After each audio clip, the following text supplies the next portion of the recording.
Ja, toen ik kwam, het eerste wat me opviel was dat bordje hier op een boom. Daar staat op maximaal 10 km per uur toegestaan. Nou ja, ik associeerde dat of linkte dat direct aan. Je mag hier niet harder rijden dan 10 km per uur. En dat vond ik wel heel aardig. Hè. Dat is vanzelf niet zo. Het zal wel om auto's gaan hier, hè. Of hardlopers, dat ken ik ook nog. Maar dus ik denk, ja, dat wil ik op het schilderij, hè, dat bordje.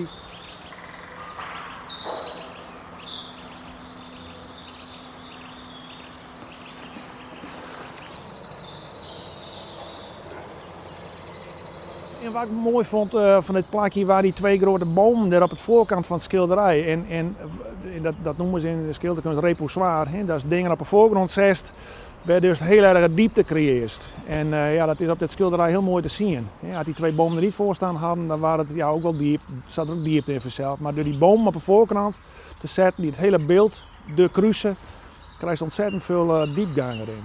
En dat is nou ja, wat een visueel trucje. Om een ja, diepte in de schilderij te krijgen.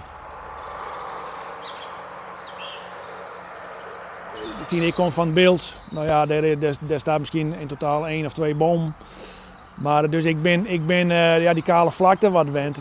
Maar zoals het hier is, met die bomen eromheen, het loopt ja, het loopt echt als een soort wiegje, loopt die ijsbaan hier er prachtig bij. En het lijkt me heel aardig hier om hier te rijden. Vandaar dat ik hier even een schilderij van maakte.